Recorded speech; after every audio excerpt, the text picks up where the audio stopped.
Olá, eu sou o Paulo, este é o canal do Conhecimento e vou fazer um vídeo resposta, um react a esse vídeo aqui do Padre José Augusto, e o título é Aprenda a Responder aos Protestantes, né?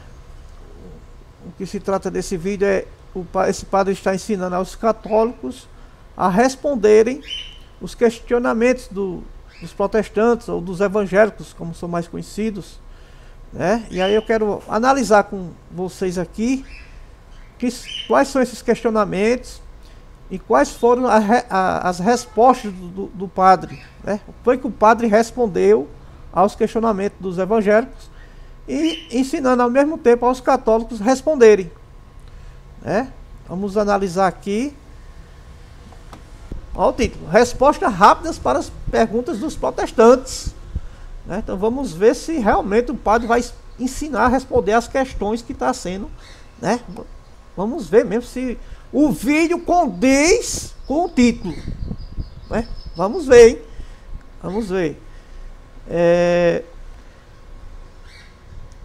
Nosso Papa Emérito, existe esse analfabetismo.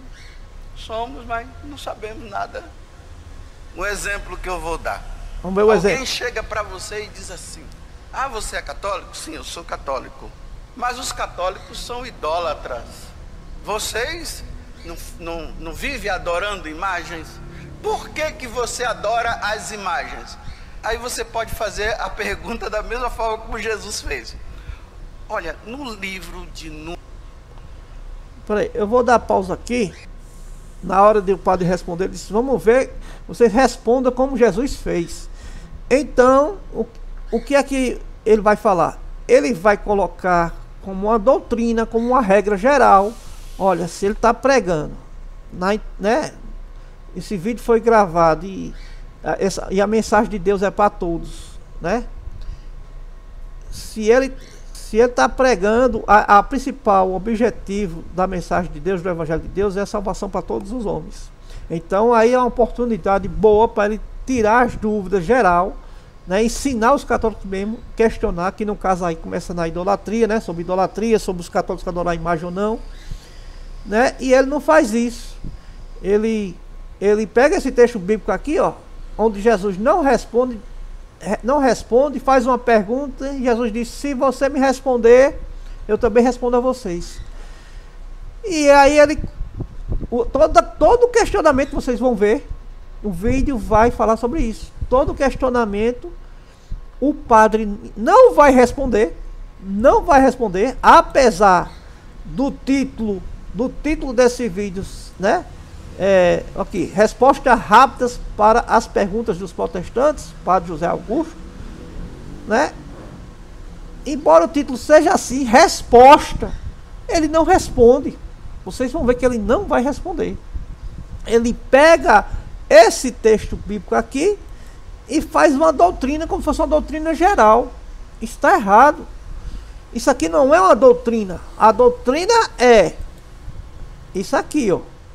Mateus 28, versículo 19.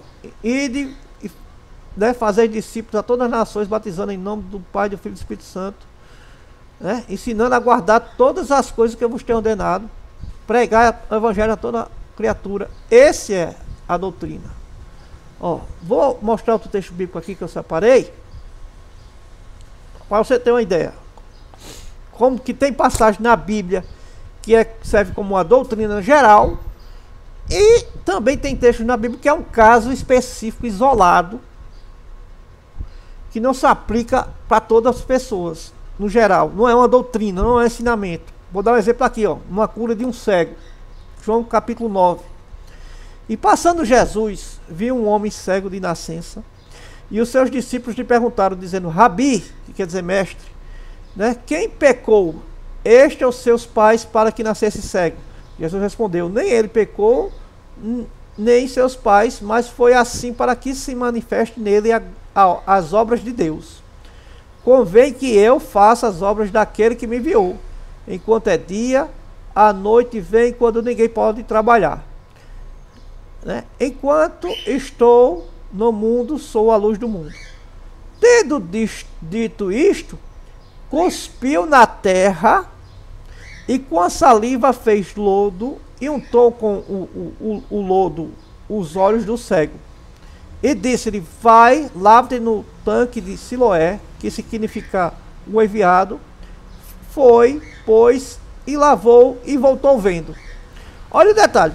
Jesus curou vários, a Bíblia fala que Jesus curou vários cegos de várias maneiras. Às vezes só na palavra, só tocando, entendeu? Já esse cego aqui, ele agiu de uma maneira diferente. Ele cuspiu, ó, versículo 6. Ele cuspiu na terra, com a saliva fez um lodo, uma lamazinha, né? E untou, ou seja, melou os olhos, né, com lodo, os olhos do cego. E aí depois, né, mandou o cego ir nesse tanque aqui de Siloé, se lavar, e aí o cego, quando foi que se lavou, voltou vendo. Aí veja só, eu pergunto para você, isso aqui é uma doutrina? É uma regra a ser seguida? Por exemplo, se entrar um cego na igreja, né, seja igreja evangélica, católica, seja qual for, uma igreja cristã, né, entrar um cego, aí o pastor, o padre, o líder dessa denominação, né, vendo que um cego entrou, vai no meio da rua, cospe, faz uma laminha e mela os olhos do cego e manda ele se lavar e em nome de Jesus ele vai ver e pronto.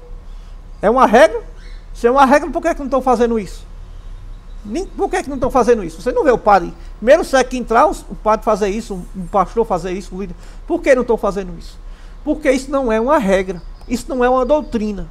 A mesma coisa, isso é um exemplo que eu estou dizendo, porque é a mesma coisa, é o texto bíblico aqui, ó. O texto bíblico, onde Jesus foi questionado pelos fariseus. Ele aqui não quis responder, porque já sabia a intenção deles, certo?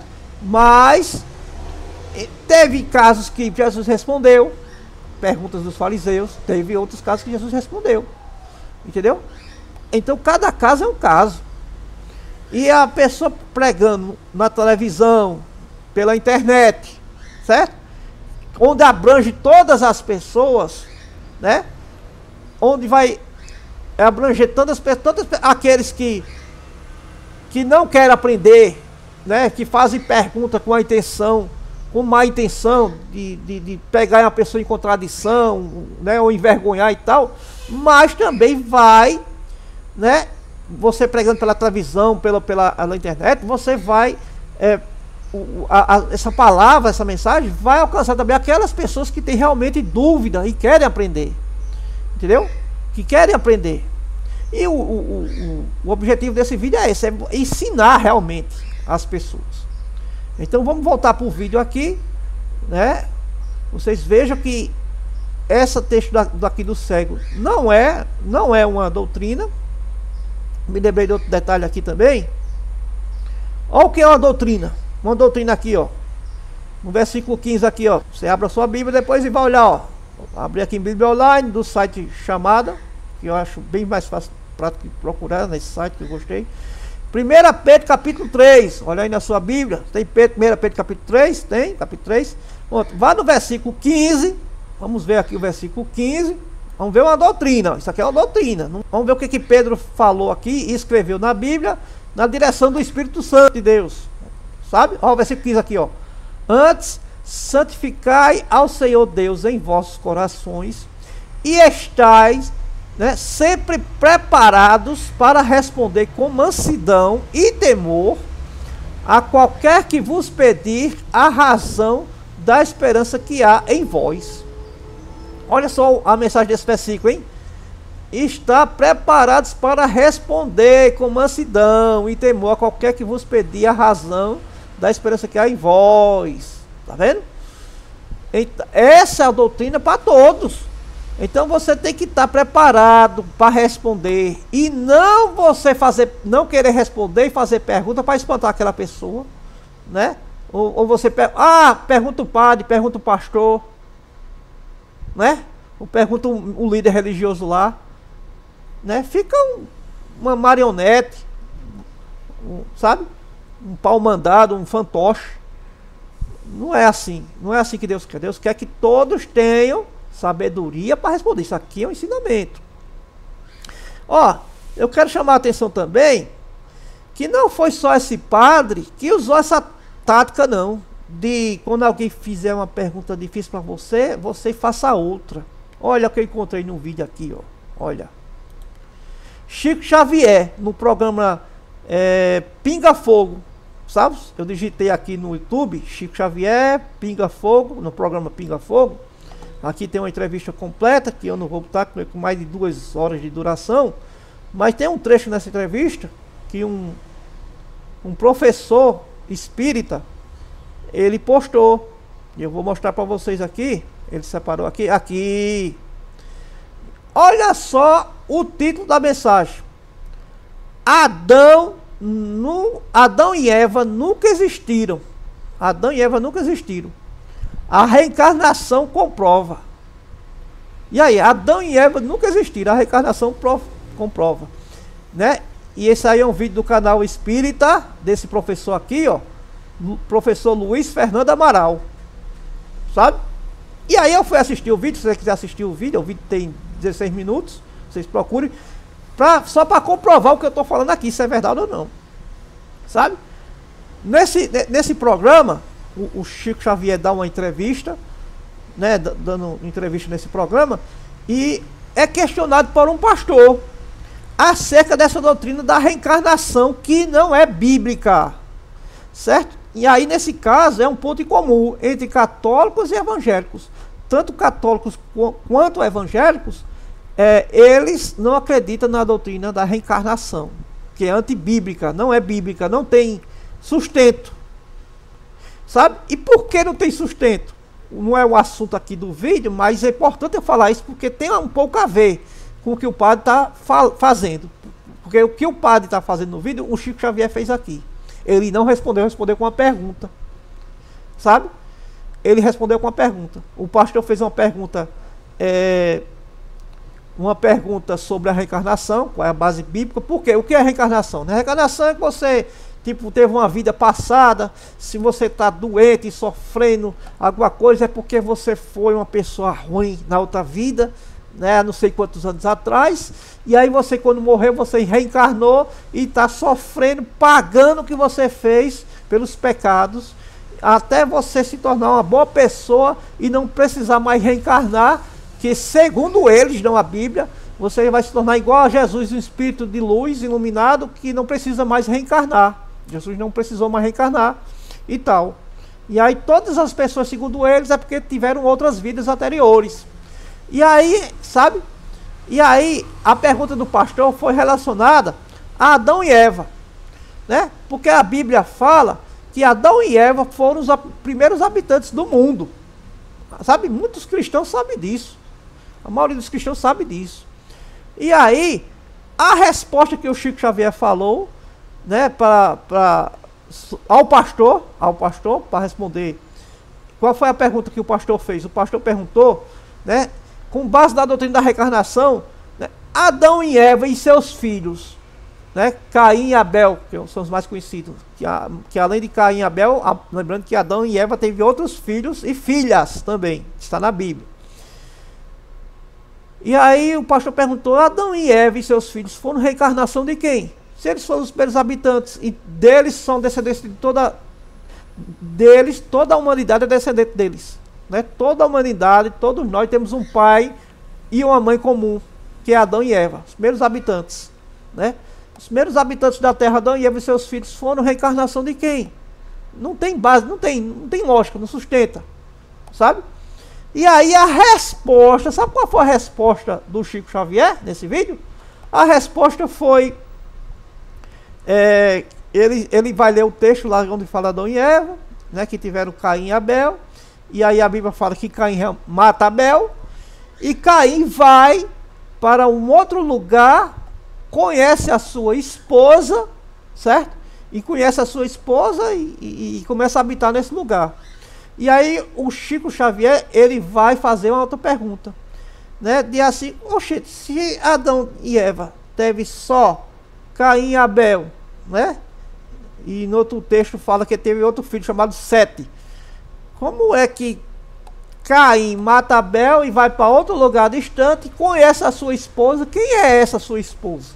Quem é essa mulher de Caim? Hã? Eu queria saber essa pergunta, né? Talvez os evangélicos possam me responder e tal, né? Aí a resposta foi essa de Chico Xavier. Respondeu a pergunta do pastor? Seja sincero, respondeu? Não. Ele fez uma outra pergunta que muita gente não sabe responder. Quem é a mulher de Caim? Quem foi a mulher de Caim?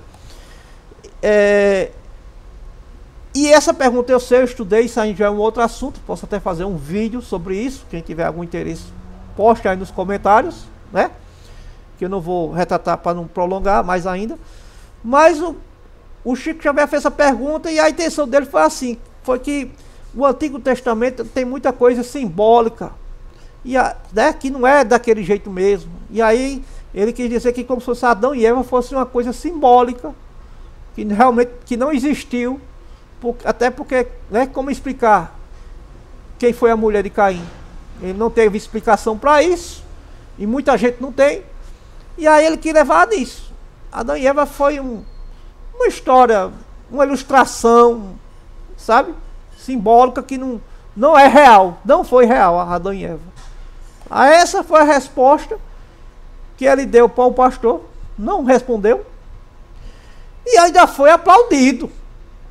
Aí ele ainda foi aplaudido pelo povo no final. Um povo naturalmente espírita, que estão lá, né? Que parece que o que o líder falar, eles aplaudem.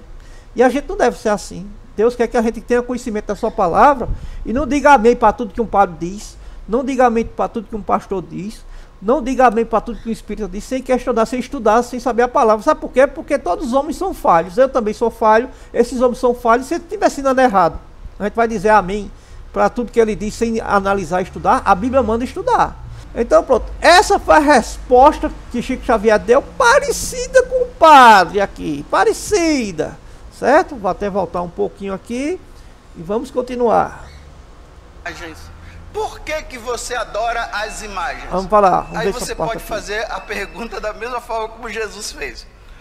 Olha, no livro de Números, no capítulo 21, quando o povo estava no deserto e começou a murmurar, e as serpentes começaram a mordê-los, e estavam morrendo muita gente, aí o povo pediu a intercessão de Moisés, e Deus, na intercessão, Moisés reza, e Deus diz para ele: faça uma imagem de bronze de uma serpente, coloque ela numa haste, e todos aqueles que olharem para aquela serpente serão curados. Se você me responder por que Deus mandou erguer aquela serpente de bronze, porque Deus disse que não podia construir, fazer imagens de nenhuma espécie no céu, na terra, nem de animais e nem de homens. Então, se você me responder por que Deus mandou fazer aquela serpente de bronze, eu posso dizer para você porque na minha igreja tem imagens. Eles não vão te responder. Será que não vão responder? Eu vou responder. Duas questões aqui: a serpente de bronze e a proibição de Deus fazer imagens, né? Vamos lá. Então, duas questões. Vamos responder primeiro essa. Por que é que Deus proibiu? Tem texto da Bíblia. Deus proibindo fazer imagens, e outros textos o próprio Deus mandando fazer imagem. Até parece uma contradição. E eu creio que a Bíblia não entra em contradição. Então como é que a gente explica isso? Né? Tem um estudo aqui que eu vi no Facebook faz muito tempo, mas eu deixei salvo. E agora ele vai servir muito e vou mostrar. Lembrando que é um estudo que eu não confio em qualquer estudo por alguém qualquer que colocou lá que eu nem sei quem é. E aí eu creio e vou crer não. Eu vou comparar na Bíblia para ver se a Bíblia está dizendo isso mesmo. né? E aí você guarda duas coisas, né? Falando da proibição de imagens, né, de Deus, e a serpente. E sobre a serpente de bronze que Deus mandou fazer. E mais coisas, a gente vai ver. É? Vamos ver primeiro aí. Vamos ver o estudo aqui. O estudo é esse aqui. O título, vou mostrar aqui, ó. Dar os créditos. Esboçando ideias. O site é Esboçando Ideias. Não sei quem foi que fez esse estudo, se é um pastor, se é um espírita, não sei, sei que gostei do estudo e aí vou compartilhar com vocês. O título é esse, ó. Se Deus proibiu fazer imagens nos 10 mandamentos, olha, foi nos 10 mandamentos, hein? Deus proibiu fazer imagens nos 10 mandamentos, porque Ele mesmo mandou fazer imagens mais tarde. Essa pergunta fizeram. Aqui, tá aqui, ó, postado por presbítero André Chances. Então, era um pastor evangélico, presbítero. Né? Fizeram essa pergunta para ele. E aí, vamos lá, vamos ver, ó. Deus proibiu e depois mandou fazer. Foi uma mulher que fez essa pergunta. E aí, a resposta dele. Cara leitora, interessante sua colocação. Comecemos pela sua pergunta. Pode fazer imagens segundo a Bíblia? Aí colocou, sim, pode. A Bíblia em nenhum momento proíbe a manifestação artística, né, e nem as modernas técnicas de fotografia e arte que temos hoje em dia para reproduzir imagens. Pois é, então vejo que é um pastor dizendo que pode sim fazer imagens, que a Bíblia não proíbe. Vamos estudar aí mais na frente o que ele vai dizer. Ó, o grande erro, aqui, ó, o grande erro da sua fala é não considerar todo o contexto desse mandamento. O restante do texto diz: não as adorarás, esse é o texto que tem lá em Êxodo 20, dos 10 mandamentos. Não as adorarás, nem lhes darás cultos, porque eu sou o Senhor teu Deus, Deus zeloso. Êxodo 20, versículo 5. Depois você lê o capítulo todo lá, confira na Bíblia, se está isso na Bíblia ou não. Aí aqui diz, ó, as expressões-chave aqui são: adorarás e darás culto. A proibição de Deus com relação a fazer imagens do que há em cima dos céus, embaixo da terra, das águas debaixo da terra, é com relação ao uso delas para idolatria. Então vamos ver, então o negócio é o contexto, tem que saber o contexto, o que é que o versículo mais na frente fala, né? Ou seja, Deus não aceita a idolatria do ser humano para qualquer outro Deus ou deuses, e isso por um fato simples: só há um Deus. Assim, creio que fica bem claro que eu posso ter uma imagem da minha filha na carteira como recordação dela e não quebrar o mandamento. Entendeu? Fica claro aqui, ó. Porque você, quando vai ler o problema é muita gente que lê um texto e aí pega aquele versículo isolado e fica sem entender e não tem a explicação do contexto. O que é o contexto? É você quando vai ler mais na frente o que está escrito adiante, sabe? Por exemplo, eu vou dar um exemplo que eu mesmo criei da minha imaginação, mas isso é só para um exemplo para você ter entendimento. Vamos supor que o apóstolo Paulo está vivendo aqui nos dias de hoje e ele está querendo se encontrar com o apóstolo Pedro, porque Deus tem uma mensagem para ele, para falar para o apóstolo Pedro. Vamos supor que nos dias de hoje, vamos supor que eles estão vivendo nos dias de hoje e Deus fala com Paulo para dizer uma mensagem importante para o apóstolo Pedro. E Paulo está em São Paulo e o apóstolo Pedro está no Rio de Janeiro.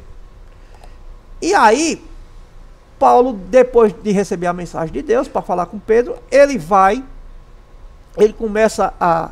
compra a passagem, né, a passagem de avião no aeroporto, compra a passagem, marca a ida dele e já começa a se despedir do povo.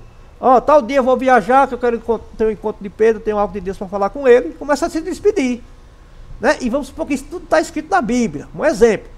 Não está, né? Só um exemplo para você ter entendimento. E vamos supor que isso está tudo escrito na Bíblia. E aí chega o dia de viajar, Paulo se despede e despede do povo local ali e vai em direção ao aeroporto para se encontrar com Pedro no Rio de Janeiro, né? Só que Paulo, quando chega isso está tudo escrito, né? Quando chega no aeroporto para viajar para o Rio de Janeiro, ele encontra Pedro no Rio de Janeiro, que Pedro já tinha saído de lá do Rio de Janeiro e ido para São Paulo, onde Paulo está. E os dois se encontram no aeroporto. Então, quando Paulo encontra Pedro no aeroporto, ele não precisa mais ir no Rio de Janeiro para falar com Pedro. Ele já fala ali mesmo, ele não vai. Entendeu?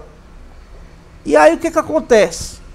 Né? Vamos supor que isso está escrito na Bíblia. Aí quando vai ler a Bíblia, né, até muitos pregadores, sem muito conhecimento, sem muito entendimento, lê aquele texto de Paulo dizendo que tem uma mensagem tremenda de Deus para falar com Pedro, lê só até aquela parte, vê ele se despedindo do povo, né, comprou até a passagem para ir para o Rio de Janeiro e tal, né? E aí só lê até ali, né, ver ele indo para o aeroporto e Paulo, né, e está escrito assim, Paulo se dirigiu para o aeroporto para se encontrar com Pedro no Rio de Janeiro. Pronto, parou. Ele não leu, isso é na página seguinte, uns versículos mais embaixo, ele não leu, onde está dizendo que Pedro encontrou com ele no aeroporto e aí Paulo não precisou mais ir para o Rio de Janeiro. E aí Paulo nunca foi no Rio de Janeiro. Mas se o cara leu até ali, né, aí ele começa a dizer, ó, Paulo foi para o Rio de Janeiro, Paulo esteve com Pedro no Rio de Janeiro e acredito que ele fez grandes maravilhas, e aí começa a ilustrar. E acredito que Paulo e Pedro, Paulo só fazia muitos milagres através do poder de Deus, né, Deus usando eles, e eles se juntando com Pedro lá no Rio de Janeiro, os dois juntos, dois homens de Deus. Acredito que teve muitas maravilhas e Deus fez muitos milagres e quem crê dê glória aí, acredita e tal. Pronto. Deixa que quando você vai ler mais na frente, o contexto, é isso que é o contexto. Quando você vai ler mais na frente, você vai ver que Paulo nunca foi no Rio de Janeiro. Não foi no Rio de Janeiro e nunca foi. Não tem nenhum registro, né? Um exemplo, dentro do exemplo que eu dei, não tem nenhum registro na Bíblia, Paulo indo no Rio de Janeiro. Então, vocês vê que é importante ler o contexto. Então, o contexto aqui, de acordo com a leitura bíblica, né, não nesse estudo aqui que eu vi, mas eu fui ver na Bíblia, o contexto é esse. É não fazer imagem de escultura para ti, né, que você tem a intenção de adorar a imagem, se ajoelhar, de beijar, que é o que está acontecendo muito, infelizmente. Você não pode ter essa intenção, sabe? Então, né, então você não pode ter essa intenção. Em nenhum momento na Bíblia, né, Deus permite a adoração à imagem. Nenhum momento. De gente se ajoelhando, de gente se beijando a imagem. Nenhum momento tem. Na Bíblia não tem. Guarda isso aí. Certo? E aí, vamos para a serpente de bronze, né? Aqui falou a explicação que Deus, né? Se Deus proibiu, por que manda fazer? Quer dizer que a proibição não é no sentido de fazer, no sentido de você adorar. Se for para fazer, para adorar, está proibido. Está pecado. Entendeu? Né? Se eu tiver a foto da imagem da minha mãe no quadro, se eu não estiver adorando, beijando, conversando com minha mãe, não estou pecando. Né? Segundo o exemplo aqui, bem dado.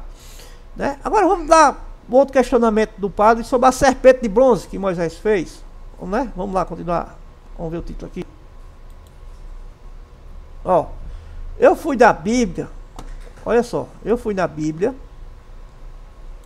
Online, digitei serpente e aí aparecem os textos, tudo que fala de serpente aparece, ó, Gênesis, Êxodo, certo? Nesse site aqui chamado, muito bom, site chamado Bíblia. Aí você coloca Bíblia, entra no site e vai na Bíblia lá e começa a ler os textos. Aí onde estiver falando de serpente, sabe?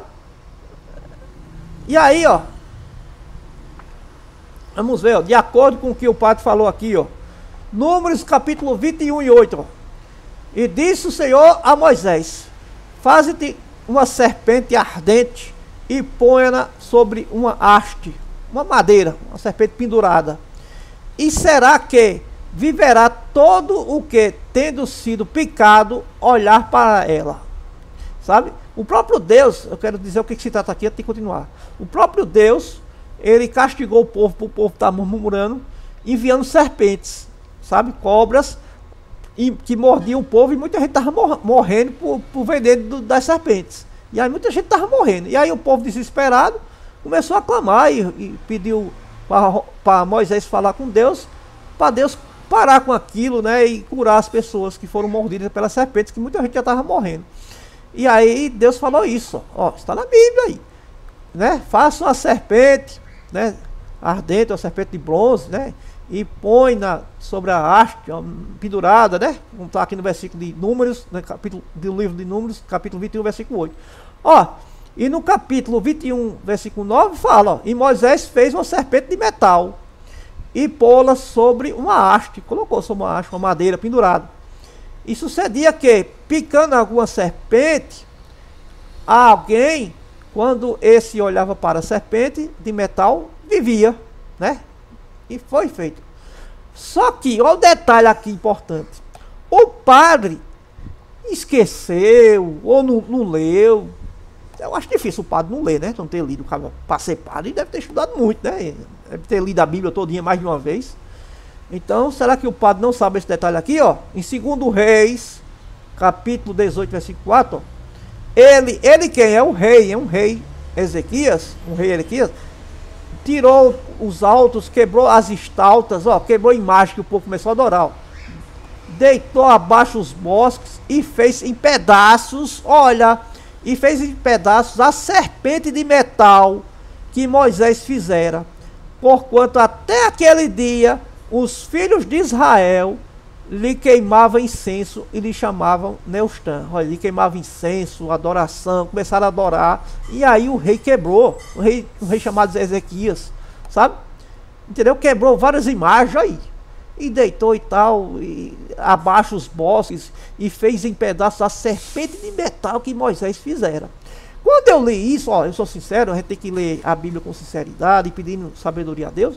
Quando eu li isso, eu digo, rapaz, eu acho que deve ser um rei mau, né? Será que isso é um rei mau, né? Que tem muito rei que mandava matar, que mandava, né? Muito rei que desobedecia a Deus, certo? E aí, meu amigo, ó, tem até o próprio livro, ó, isso aqui é 2 Reis, e tem até o primeiro livro de Reis também. Se tem o segundo é porque tem o primeiro.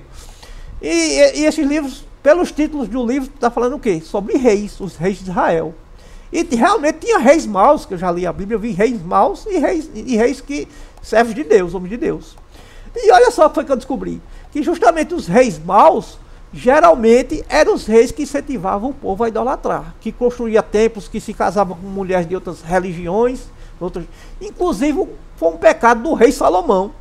O rei Salomão teve várias mulheres, uma dessas mulheres era de outros costumes, de outros povos, de outras tradições, que criam outros deuses feitos de madeira e tal. E aí ele, através dessas mulheres, que tinha várias mulheres, né? Ele permitiu que as mulheres construíssem os templos para adorar sua crença, tal. Ele permitiu, e nisso ia contaminando o povo. E isso desagradou a Deus muito. Então, resumindo a conversa, os reis maus geralmente é que incentivavam o povo a idolatrar imagens de outros deuses, de pedra, de madeira, né? E tal. E os reis, homens de Deus, certo? É o que quebrava essas imagens. Inclusive até a própria imagem que Moisés fez, hein? Que servia para curar o povo, que olhasse para ela, né? Que fosse mordido de serpente e tal. Muita gente foi beneficiado, foi curado, né? Que foi o próprio Deus que mandou fazer. Porém, quando o povo começou a queimar incenso, adorar e tornar essa imagem da serpente como se fosse um Deus para eles, o rei que andou quebrar. Quebrou. E aí, rapaz, quando eu vi isso, eu imaginei, será que isso é um rei mau? Isso aí deve ser um rei mau, quebrar uma serpente que Deus mandou Moisés fazer, né? Foi uma ordem de Deus. Esse rei deve ser um rei mau, que nem outros que eu já vi lá na Bíblia, né?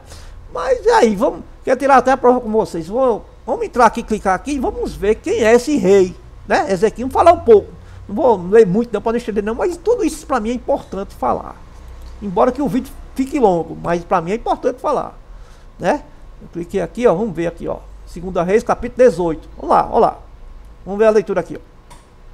E sucedeu que no 3º ano de Oséias, filho de Elá, rei de Israel, começou a reinar Ezequias, filho de Acais, rei de Judá, né? Ezequiel, vamos ver esse rei direitinho, vamos ver o que ele fala um pouquinho dele, sobre ele. Versículo 2.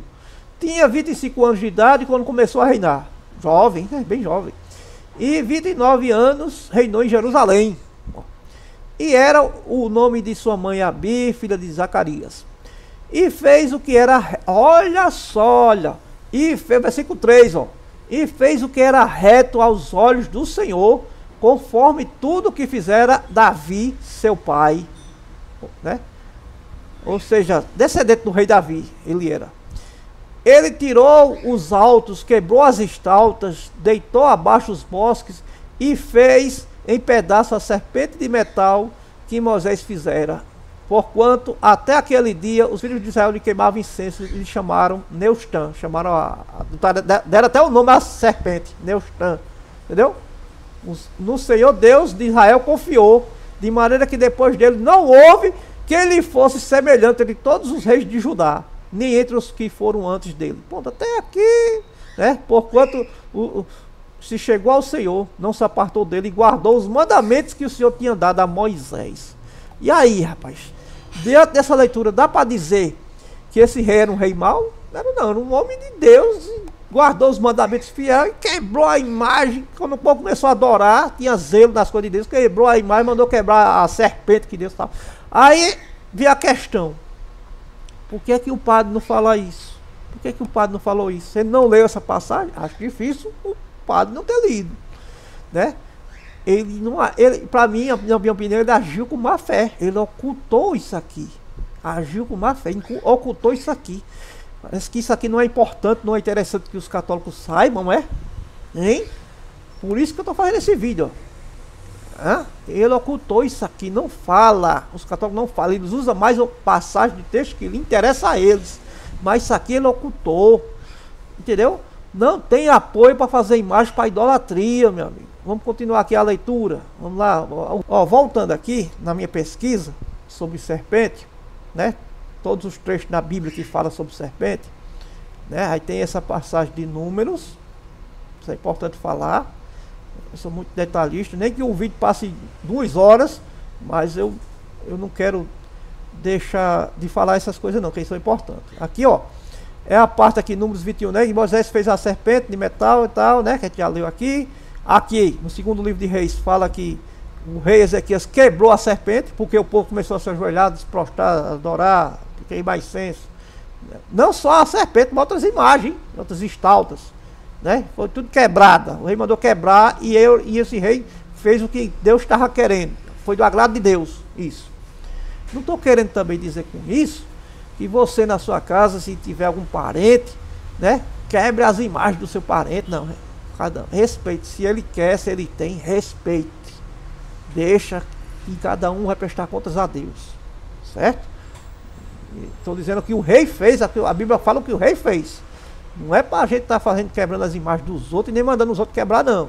Sabe? Só estou expondo o que está escrito, certo? E outro detalhe aqui importante. Outro detalhe aqui importante que está no Novo Testamento. Vamos para o Novo Testamento, porque o que eu vi aqui, ó, em João capítulo 3, versículo 14. E como Moisés levantou a serpente no deserto, assim importa que o Filho do Homem, ou seja, Jesus Cristo, seja levantado. Então, olha, o que Deus fez ali foi um caso específico. Ele não fez direto, criando animais, mandando Moisés fazer imagem de vários tipos de bicho. Não foi um negócio constante, diário, todo dia, era uma coisa diferente. Deus mandava fazer uma imagem diferente para o povo que olhar ser curado. Não. Foi um caso específico, já simbolizando Cristo lá na frente, o Novo Testamento. Como assim? Do mesmo jeito que a serpente foi levantada, pendurada no madeiro, né? Cristo também foi levantado no madeiro, certo? Na cruz. E quem olhar para Cristo, ou seja, olhar no sentido de obedecer, entregar sua vida a Cristo, certo? É salvo, é curado dos seus pecados, que é o maior milagre que Cristo faz no homem, é a salvação, sabe? A libertação da alma, do espírito, do pecado, da escravidão que nos escraviza. É isso que Deus tem, o propósito de Deus é esse, sabe? Já estava isso, muitas coisas do Antigo Testamento simbolizava para Cristo, entendeu? Exemplo, os carneiros, quando alguém pecava, levava um carneiro, uma ovelha, para o sacerdote sacrificar por causa dos pecados daquela pessoa, né? E Cristo é o quê? O Cordeiro de Deus que tira o pecado do mundo. Depois que Cristo morreu na cruz, não precisa mais ter matança, sacrifício de animais pelos pecados. Tudo isso está na Bíblia. Entendeu? O vídeo, vamos voltar para o vídeo. Vamos voltar um pouquinho. Se Deus voltar um pouquinho. Fazer imagens de nenhuma espécie no céu, na terra, nem de animais e nem de homens. Então, se você me responder por quê que Deus mandou fazer aquela serpente, eu respondi. Eu posso dizer para você porque na minha igreja tem imagens. Espero que você responda, porque Eles tem lá não vão imagem. te responder. E o povo adora, hein? Porque se Deus disse para não construir imagem, por que ele mandou fazer uma imagem de bronze? E todos aqueles que olhassem para ela ficariam curados. Então, a resposta eu respondi resumidamente que é essa. O problema não é fazer a imagem, o problema é a intenção que você vai fazer a imagem. Se for fazer a intenção de fazer a imagem com o sentido de adorar, de se prostrar, de beijar, de estar conversando, orando para a imagem, pedindo ajuda, proteção, bênção. O problema está aí. Isso é idolatria. E isso o padre não ensina. Aí você fala assim também, olha, a Arca da Aliança era como? A Arca da Aliança. Você sabe o que era a Arca da Aliança? Eu sei. E essa parte aqui eu vou deixar para o próximo vídeo, parte 2, porque é muita coisa para o vídeo ficar mais longo. Vou parar por aqui. Peço que vocês, quem gostou, se esse vídeo for útil, dê o like, comente, né? Assista esse outro vídeo aqui, ó, falando por que eles mudaram os 10 mandamentos. Eles quem? E o que é que foi mudado? Assista esse vídeo e que Deus abençoe. Que Deus abençoe a todos.